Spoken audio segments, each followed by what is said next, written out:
오늘 여호수아 강의 세 번째 시간입니다. 제목을 읽어볼까요? 전쟁보다 중요한 것, 전쟁보다 중요한 것으로 함께 하나님 말씀 나누겠습니다. 지난주에 저와 친한 동기 목사님이 계십니다. 저보다 4살 정도 많은 형님이신데 이분이 이제 5년 전에 미국으로 유학을 떠나셨어요. 그래서 거기서 이제 좀 좋은 대학교에서 이제 박사학위 설교학으로 마치시고 이렇게 한국에 귀국 이제 잠깐 나왔는데 저를 만나자고 그래서 제가 동탄에 갔습니다. 동탄에 있는 작은 카페에서 함께 이렇게 이야기를 나눴는데요. 이런저런 이야기를 하면서 삶에 뭐 힘든 일 없었니? 뭐 어떻게 지냈니? 이렇게 얘기를 했어요. 저한테 계속 집요하게 물어보더라고요. 너 목회 안 힘들어? 담임 목사하는 거 안 힘들어? 이렇게 막 물어보더라고요. 처음엔 안 힘들다 그랬습니다. 안 힘드니까. 근데 계속 물어보니까 왠지 힘들어야 될 것 같아서 좀 힘든 것 같은데 얘기를 했습니다. 얘기하다 보면서 이제 형이 그런 말 하더라고요.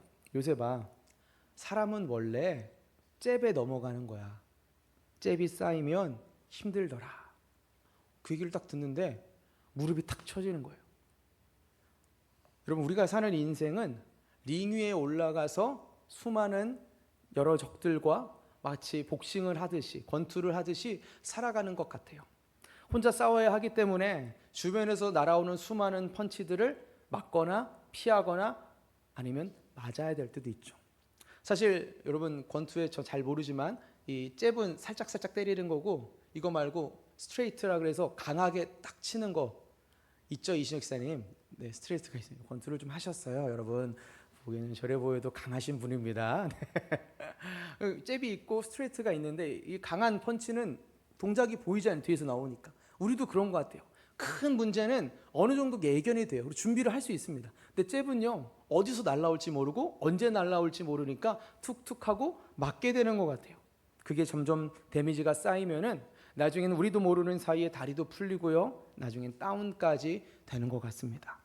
영적인 면도 이와 비슷합니다. 마귀는 끊임없이 우리 가운데 영적인 잽을 날려요. 스트레이트만 날리는 게 아니고 잽을 날리더라고요. 우리로 하여금 하나님이 원하시는 거룩한 삶을 살지 못하도록 우리 안에 분노가 쌓이고 정결하지 못함이 쌓이고 미움이 생기고 정직하지 못함이 생기도록 끊임없이 잽을 날립니다. 근데 여기에 계속 거룩한 성도가 맞다 보면요, 우리도 쓰러지더라고요. 그렇다면 어떻게 하면 이 영적인 마귀의 잽을 이겨낼 수 있을까? 말씀 묵상하다가 사도 바울이 했던 이 말이 제 마음에 딱 하고 꽂혔습니다. 함께 디모데전서 4장 5절 읽어볼까요? 하나님의 말씀과 기도로 거룩하여 짐이라. 아멘. 하나님의 말씀과 기도로 어떻게 한다고요? 거룩해진대요. 다시 말씀드리면 우리가 영적인 잽을 이길 수 있는 두 가지 비결이 있는데 하나는 말씀이고 하나는 기도랍니다. 기도와 말씀. 이 기도와 관련되어서 어느 목사님의 이야기를 책에서 읽었는데요. 이 목사님이 조카와 함께 이렇게 시간을 보내고 있었대요. 이 조카가 수학을 푸는데 너무너무 힘들어 하답니다. 이거 왜 풀고 있지? 짜증난다. 우리도 그렇잖아요. 수학. 힘들죠? 네, 이과생 분들 축복합니다. 저 문과였기 때문에 수학이 쉽지 않더라고요. 수학을 막 풀다 보면 내가 이거 왜 풀고 있지? 내가 이것까지 루트까지 알아야 돼? 이러면서 풀고 있는데 그때 그 조카가 이렇게 말했대요. 엄마가 수학 문제를 풀면 새로운 뉴런이 생성된다고 했어. 또 엄마가 어떤 분인지 모르겠는데 이런 이야기를 했답니다. 그러니까 놀래가지고 목사님이 무슨 말이야? 이렇게 했다니까 이렇게 설명하더래요. 설명도 기가 막힙니다. 뉴런은 우리 뇌에 있는 신경세포인데 처음 보는 수학 문제를 풀 때 이 뉴런이 시냅스라는 걸 마구 형성하면서 새로운 뉴런이 생긴대. 벌써 머리 아프신 분 계시죠? 아무튼 뉴런이 새로 생긴답니다. 어려운 문제를 풀면. 그래서 너무 풀기 싫은데 참고 풀더랍니다.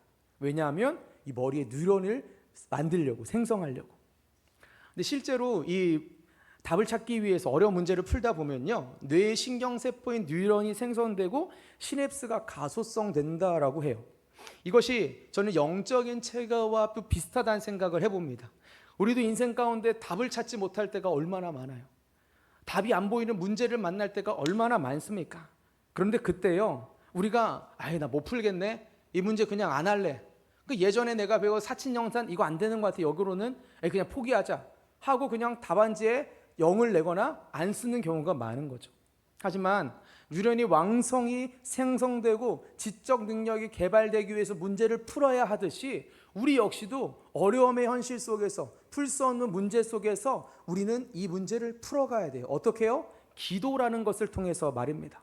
문제풀이의 과정은요, 기도의 씨름에 달려 있어요. 기도의 씨름에 하나님의 말씀이, 하나님의 계시가, 하나님의 뜻이 우리 가운데 주어지려면요, 하나님 앞에 엎드려야 돼요. 그렇잖아요. 우리 인생의 문제는 객관식이 아니잖아요. 1번, 2번, 3번, 4번 중에 하나 고르는 게 아니고 우리의 인생은 늘 하나님 앞에서 기도하며 씨름할 때에 주님이 주시는 감동과 말씀을 통해서 우리는 새로운 삶을 선택할 수 있죠. 그때 우리의 영혼이요, 새로운 뉴런들을, 영적인 감각들을 깨우칩니다. 기도하면 할수록 우리는 하나님의 뜻을 분명히 알게 되고 그 뜻대로 살아가게 되는 거죠. 저는 오늘 본문의 이야기의 중요한 주인공인 여호수아에게도 하나님께서 그러한 영적인 감각들을 깨워주길 원하셨다라고 생각합니다. 우리 지난주에 어떤 말씀 나눴습니까? 여호수아가 비전의 사람으로 세워지는 이야기를 나눴죠. 그래서 비전은요, 야망이나 꿈과는 다르다 그랬어요. 왜냐하면 하나님의 말씀으로 주어졌기 때문에 그 말씀은 변하지 않습니다. 사람이 변해도 그 비전은 이루어지게 되는 거죠. 그리고 그 비전을 이루기 위해서는요, 직접 그 땅을 밟는 대가 지불이 필요하다고 나눴습니다.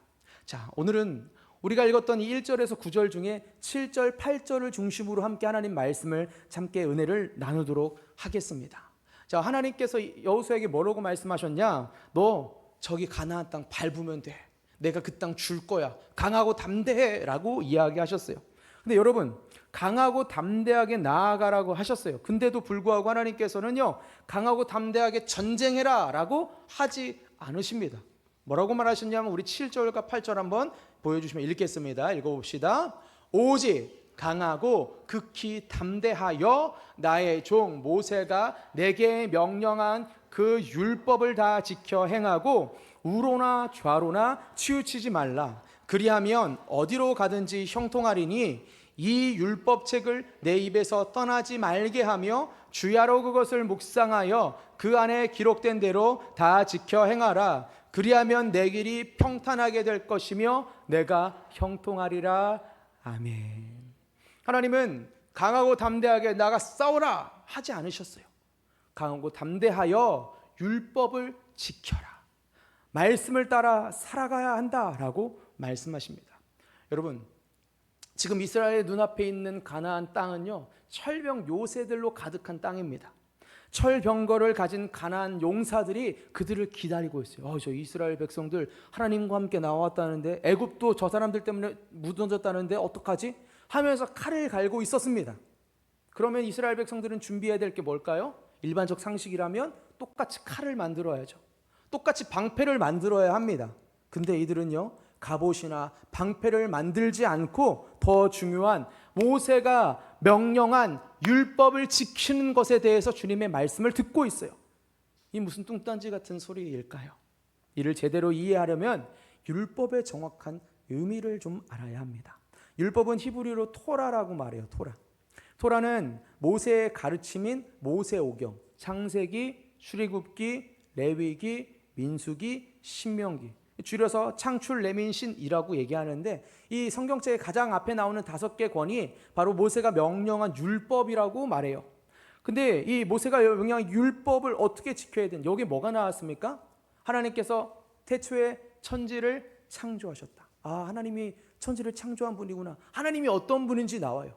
그리고 하나님께서 이스라엘 백성들을, 아브라함을 통해서 그 이스라엘 백성들을 택하여 부르신 것, 이스라엘 백성들이 출애굽하는 그 사건 속에서 10가지 재앙을 내리신 것, 민수기를 통해서 또 신명기를 통해서 그들이 광야의 생활 속에 어떻게 하나님께 인도함을 받았는지, 그리고 레위기를 통해서 이스라엘 백성들이 하나님께 예배드리는 예배자임을 하나님은 말씀해 주세요. 이것을 제가 이렇게 말하면 기니까 김지찬 교수님이 쓰신 여호와의 날개 아래 약속의 땅을 향하여, 지금 제목이 긴데요, 이 책에 이렇게 정리되어 있더라고요. 한번 읽어봅시다. 하나님이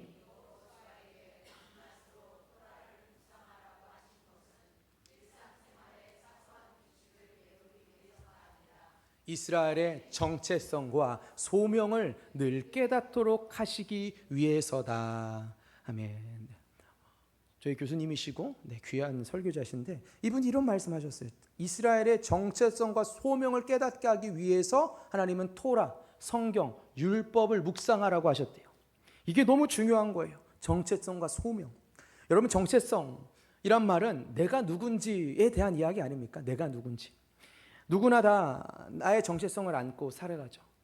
만약 저에게 당신은 어떤 사람입니까? 라고 물어보면 저는 제 이름은 한요셉이고요. 저는 한 아내의 남편이고 두 아들의 아빠입니다. 그리고 저는 사랑제일교회 담임 목사입니다. 라고 저를 소개할 거예요. 여러분도 그렇지 않습니까? 여러분 누구입니까? 여러분 정체성 어떻게 됩니까? 라고 하면 저는 이러이러한 사람입니다. 라고 얘기할 거예요.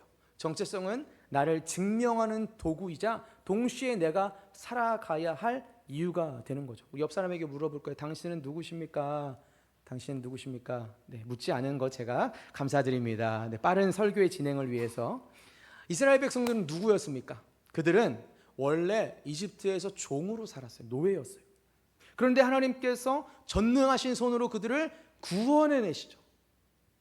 구원해내셨어요. 그래서 그들은 새롭게 거듭납니다. 히브리서에 보면요, 이들이 이 홍해바다를 건너을 통해서 그들이 새롭게 세례를 받았다라고도 표현합니다. 무슨 말이냐? 이들은 하나님의 언약의 백성으로 거듭난 주님의 자녀라는 거예요. 이들의 정체성은 하나님의 자녀, 하나님의 백성, 하나님의 것인 거죠. 이들은 전쟁을 치르기 전에 내가 누군지를 잊지 않아야 돼요. 내가 왜 이 싸움을 하고 있지? 나는 하나님의 백성으로 이 땅을 하나님이 주셨기 때문에 나는 그 땅을 가지러 가는구나. 내 그 땅을 취하러 가는 거야. 라는 그 정체성에 대한 인식을 잊지 않기 위해서 말씀이 필요했던 거예요. 여러분, 우리 어떻습니까? 우리도 이 땅을 살아갈 때에 죄의 노예로 살았는데 예수 그리스도의 거룩한 보혈의 피로 말미암아 구원받아 하나님의 자녀 되지 않았습니까? 동의하십니까? 아멘. 여러분이 저 포함해서 우리가 하나님의 자녀로 부름받았다는 이 사실 자체가 우리의 정체성이에요. 근데 이 정체성을 말씀을 보지 않으면, 율법을 따르지 않으면 잊어버리게 된다는 거예요. 말씀을 지키고 따라갈 때에 우리는 이것을 잊지 않고 우리가 이 땅에서 살아갈 삶의 이유와 목적으로 붙드는 거죠. 할렐루야. 그래서 오늘도 우리는 기억합니다. 하나님은 나의 구원자시고 나는 주님의 자녀이구나. 구원받은 그 은혜로 나는 오늘도 살아가는구나. 그 은혜가 말씀을 통해서 날마다 우리에게 새롭게 다가오길 주의 이름으로 축복합니다. 이와 더불어 중요한 것이 바로 소명이에요. 소명. 이스라엘 백성들에게 중요했던 것은 소명이었습니다. 부름받은 거죠. 부름받은 거. 왜 내가 부름받았는가? 내가 이 땅을 살아갈 이유가 무엇인가? 만약에 우리가요, 이 땅을 살아갈 이유와 목적을 찾지 못한다면 우리는 삶을 허비할 거예요. 어떤 유명한 강사분이 많은 젊은이들을 놓고 이런 강의를 하시더라고요. 여러분들 왜 청년들이 요즘 힘들어합니까? 삶의 의미와 목적을 모르기 때문입니다. 왜 하루 살고 하루 벌어서 그냥 자기가 자신을 위해 쓰고 끝납니까? 내가 이 땅에서 어떤 일을 해야 될지 알지 못하기 때문입니다. 여러분, 목적이 없다면 우리는 삶을 허비할 수밖에 없죠. 나를 부르신 분이 어떤 분인지 알지 못하고 나의 부르심이 무엇인지 깨닫지 못하고 이 땅에 내가 왜 보내줬는지 알지 못한다면 우리는 이 땅에서 무의미한 삶을 허송세월하며 보낼 수밖에 없는 거죠. 혹시 발음이 왜 이렇게 짧게 오디세이라는 영화 아십니까? 오디세이. 혹시 보신 분 계세요? 오디세이? 안 보셨어요? 보신 분 계시구나. 저도 이 오디세이가 요즘 굉장히 유명하게 계속 언론에 나와가지고 궁금해가지고 함께 봤습니다. 여기 오디세이 보면요, 오디세우스라는 이 주인공이 등장합니다. 제가 내용은 다 스포하지 않겠습니다. 짧게 하나만 얘기할게요. 이 사람이 누구냐면은 트로이 전쟁, 목마 타고 들어가가지고 트로이 전쟁, 거기서 승리한 장군 중에 한 명이에요. 근데 이 사람이 오디세우스가 이제 집에 돌아가야 되잖아요. 전쟁 끝났으니까. 걸려면은 한 달 반이면 금방 갈 수 있는 거리인데 이 거리를요 뺑뺑 돌기 시작합니다. 자그마치 10년간 말입니다. 그 이야기가 오디세이라는 영화에 나오는데 그 영화 한번 보시면 재밌을 것 같아요. 근데 거기 보니까요 중간에 이러한 섬이 등장하더라고요. 외딴 섬인데 이 주인공 오디세우스가 혼자 그 섬에 딱 떨궈졌어요. 이미 자기의 부하들은 없는 상황입니다. 그 섬에서 그는요 한 여인을 만납니다. 이 여인이 그를 사랑하기 시작해요. 그에게 사랑에 빠져서 근데 이 여인이 약간 마녀 같은 그런 좀 느낌이 있는데, 아무튼 이 남자와 오랫동안 함께하고 싶어가지고 뭔가 꽃잎 같은 걸 먹여요. 이걸 먹으면 환각 증세가 일어나고, 그리고 중요한 것은 기억을 잊어버립니다. 기억을 잃어버리니까 그가 내가 누군지, 내가 왜 여기 있는지 알지 못해요. 그녀가 물어봐요. 기억나? 옛날에 있었던 거 기억나? 그러면 머리야, 목마가 떠오르고 막 이렇게 그런 내용이 나오는데, 제가 이걸 보면서 그런 생각했습니다. 이 오디세우스가 그 섬에서만 자그마치 7년이나 보냅니다. 긴 시간을 거기서 허비하는 거죠. 왜요? 자기의 삶의 이유, 소명을 잃어버렸기 때문에. 집에 돌아가야 한다라는 그 소명, 내 목적을 잃어버렸기 때문에 그는 자신의 삶을 낭비하고 말았습니다. 우리도 똑같은 것 같더라고요. 우리도 이 땅을 살아가며 마귀가 주는 그 달콤한 꽃잎을 먹다 보니까 우리의 기억을 잊어버리는 거죠. 나 누구지? 나 하나님의 부름받은 자인데, 이 땅에서 내가 살아갈 이유가 분명히 있는데 그걸 잊어버리니까 지금 눈앞에 있는 현실에 급급하며 허덕이며 사는 것 아니겠습니까? 이때 중요한 게 무엇입니까? 바로 하나님의 말씀인 줄로 믿습니다. 이스라엘 백성에게 우선 되어야 할 것은요, 그 땅에 있는 민족들과의 전쟁이 아니었어요. 정말 전쟁보다 중요한 것은 하나님의 뜻을 발견하기 위한 말씀 묵상에 있었다는 거죠. 다시 한번 우리 본문 7절 그리고 8절 한번 보여주시겠습니까? 한번 읽어봅시다. 오직 강하고 극히 담대하여 나의 종 모세가 내게 명령한 그 율법을 다 지켜 행하고 우로나 좌로나 치우치지 말라.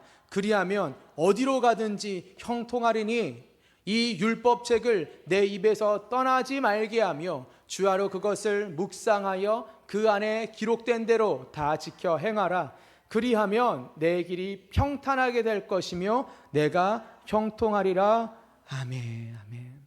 여기서 묵상하다라는 이 말은요, 인내를 가지고 오랜 시간 반복적으로 깊이 숙고한다라는 것을 말합니다. 이것을 쉽게 말하면 혼자 말씀 앞에 서 있는 시간을 의미하죠. 예수님도 예수님의 공생의 사역을 시작하시기 전에 40일간 홀로 떨어져서 그분은 금식하며 기도하고 하나님과 깊이 교제하셨어요. 왜 그랬을까요? 능력이 있으신, 충분히 능력이 있는 그 예수님도 하나님과의 그 깊은 교제를 먼저 가지셨다는 거예요. 이처럼 하나님의 사람들은 하나님의 말씀을 듣는 시간, 그 말씀을 묵상하는 시간, 그 말씀을 인내를 가지고 깊이 숙고하는 시간을 꼭 가져요.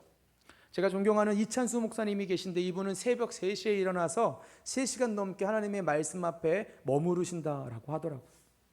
그뿐만 아니죠. 여러분, 종교개혁자인 마르틴 루터도요, 그가 그렇게 많은 사역을 하고 종교개혁을 위해 유럽 전역을 휩쓸고 다니며 성경을 번역하는 일을 했음에도 불구하고 하루에 3시간을 기도하고 말씀을 묵상하는 데 온 힘을 쏟았어요.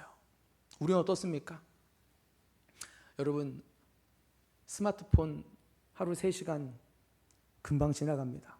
3시간 내내 보는 건 좀 힘들 수 있어요. 근데 뭐 10분, 20분 보는 게 쌓이면 1시간, 2시간, 3시간 금방 지나가더라고요.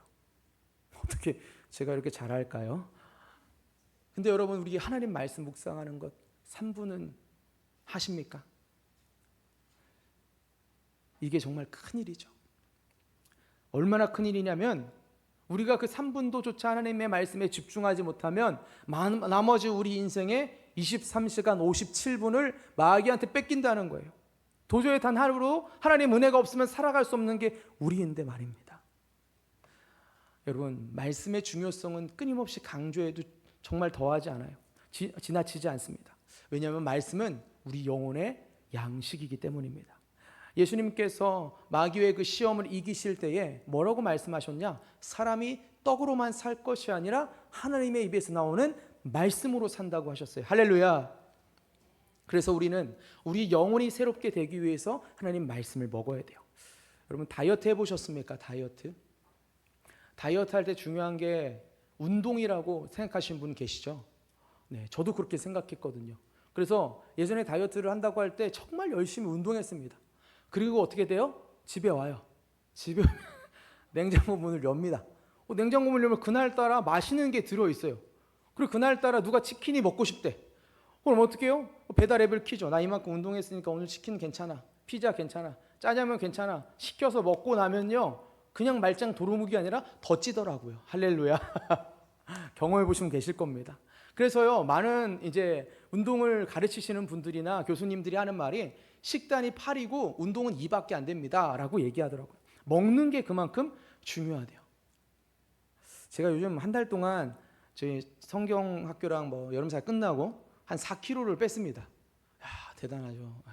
매주 이렇게 줄어드는 제 몸무게와 줄어드는 뱃살을 보면서 하나님께 감사하고 있습니다. 지금도 솔직히 배가 고파요. 아침에 두부 조금 먹고 왔거든요. 근데 제가 빼보니까 느낀 게 있습니다. 식단이 참 중요하다. 그리고 건강한 식단이 중요하다는 생각을 깨달았어요. 먹는 것은 우리 몸을 구성하는 데 너무도 중요합니다. 무엇을 먹느냐는 우리 가운데 힘을 주고 안 주고의 차이도 있고 우리 몸을 자라게 하느냐 안 자라게 하느냐의 차이도 있더라고요. 근육을 키우기 위해서는 단백질을 꼭 섭취해야 합니다. 그리고 밖에서 활동을 잘 하려면 탄수화물도 반드시 먹어야 된다고 얘기해요. 영적인 면도 이와 비슷합니다. 건강한 식사가 너무 중요해요. 우리가 영적으로 무엇을 먹느냐가 너무너무 중요하다는 거예요. 우리에게는 하나님의 말씀이 건강한 식단인 줄로 믿습니다. 예수님 말씀하신 것처럼 사람이 떡으로만 살 것이 아니라 하나님 말씀으로 산다고 했어요. 여러분 한 주 동안 얼마나 하나님 말씀을 드셨습니까? 그 말씀을 얼마나 우리의 마음으로 눈으로 입으로 고백하며 살아내셨습니까? 한 두 끼는 지나칠 수 있다고 생각해요. 일주일은요. 주일날 한 번 와서 하나님 말씀을 듣고 끝난다면 우리는 영적인 영양실조에 분명 걸려 있을 거예요. 힘이 없는 상태로 마귀가 그냥 툭 하면 쓱 하고 넘어지는 상태, 툭 하고 쳤는데 뻥 하고 날아가는 상태가 우리의 삶이 될 수 있다는 거예요. 그것은 목사인 저도 동일합니다. 저 역시도 말씀 보지 않고 기도하지 않으면요 저도 넘어져요. 저도 툭 하면 슝 하고 나가 떨어져요. 우리 인간은 똑같아요. 그래서 우리는요 마귀의 그 관계를 이기기 위해 하나님의 말씀, 하나님의 은혜로 우리는 오늘 하루도 무장돼야 할 줄로 믿으시길 바랍니다. 이스라엘 백성들이 치러야 할 전쟁은 그래서 사람들과의 전쟁이 아니었어요. 진짜 치러야 될 전쟁은 자기 내면의 전쟁. 오늘 나는 하나님 말씀으로 살고 있는가? 내가 누구인지를, 나를 부르신 그 소명이 무엇인지를 말씀을 통해 깨닫고 있는가? 이 자기 자신과의 싸움에서 날마다 승리하는 것이 너무 중요했습니다. 우리는 어떻습니까? 세상이 주는 불안감과 두려움이 우리를 휩쓸려고 한다면 그때만 하나님 말씀으로 달려가십시오. 우리의 마음과 생각을 지켜주는 것은 주님의 말씀밖에 없는 줄 믿습니다. 이런 면에서 우리 본문 6절 함께 읽어봅시다. 시작. 강하고 담대하라. 너는 내가 그들의 조상에게 맹세하여 그들에게 주리라 한 땅을 이 백성에게 차지하게 하리라. 아멘, 아멘. 이스라엘 백성들이 전쟁을 앞두고 전쟁을 치르며 얼마나 많이 두려움이 이들 마음 가운데 찾아오겠습니까? 야, 이거 맞아? 한번 이겼는데 그 다음에 또 찾아와. 여러분 아이성이 그랬어요. 나중에 다루겠는데 아이성 전투를 앞두고 열심히 준비했는데 그만 져버린 거예요. 그들의 마음에 두려움이 찾아왔죠. 야, 큰일 났다. 우리 졌는데 이걸 통해서 다른 민족들이 우리 더 쳐들어오는 거 아니야? 두려움이 찾아왔을 때 그들의 마음을 붙잡아 준 건 하나님의 말씀이었습니다. 우리도 똑같죠. 매일 치르는 여러 전쟁 속에서 한번 승리했다고 끝이 아닙니다.